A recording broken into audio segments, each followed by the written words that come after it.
A quiet Tokyo street, a 5-minute walk, a disappearance that still haunts. The air was heavy, making it feel like it was filled with humidity. Still, the night was tranquil. It felt like anything could happen. You could be on the edge of your seat, feeling tense. The night was perfect for a story that could make you feel uneasy. A young woman named Etzuko Honda lived on the second floor of an apartment building. She was responsible, independent, routine-oriented, the kind of person who always planned where she went, the kind of daughter who never called home without checking. "Hey, mommy, I'm all right." Inside her apartment, everything seemed to be in order. There was nothing out of the ordinary. Her purse was neatly placed next to the table. A cup stood untouched. The air conditioner hummed softly against summer heat. By the entrance, her shoes were arranged in perfect order. Nothing was overturned or broken. There were no signs of struggle. But Etsuko was not there. Paused 3 seconds. Earlier that evening, she had left her work routine at her usual time. As her co-workers spoke about her, they described her as calm. She was simply doing her job. Unhealthy. No arguments. No strange phone calls. No indications of distress. On her way home, she stopped at a nearby convenience store. Bright fluorescent lights played overhead as she purchased a drink and a small snack.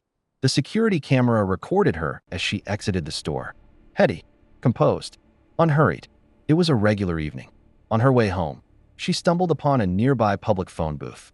It was brightly lit. Rainwater trickled down the glass enclosure. The receiver hung slightly crooked, but there was no one there. No one claimed to have seen her. No usable fingerprints were found. No surveillance cameras recorded the scene. The booth stood in solitude. It seemed as if it had been waiting. If the voice were truly hers, it meant she was alive.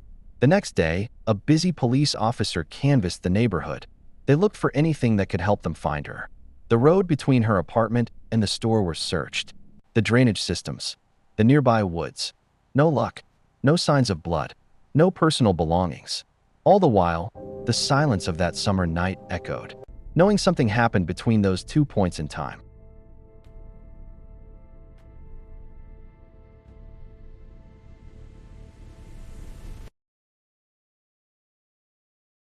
No hidden withdrawal.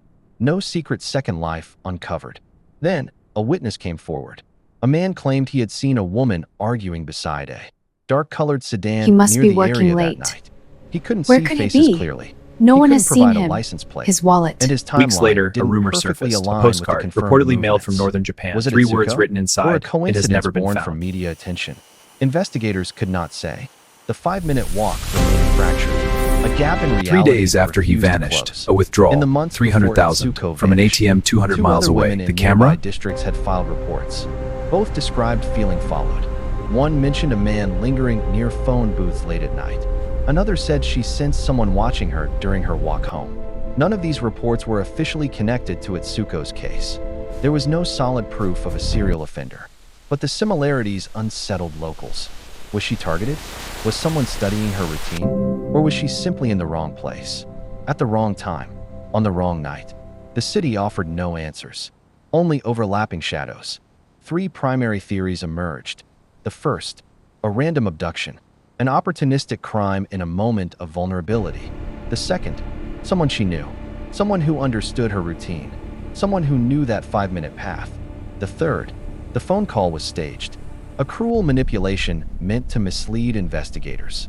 But here is what keeps the case alive decades later. Her sister has always insisted the voice was unmistakable. It was Etsuko, not similar, not possibly, unmistakable, which means, for at least a few hours after vanishing, she was alive and afraid.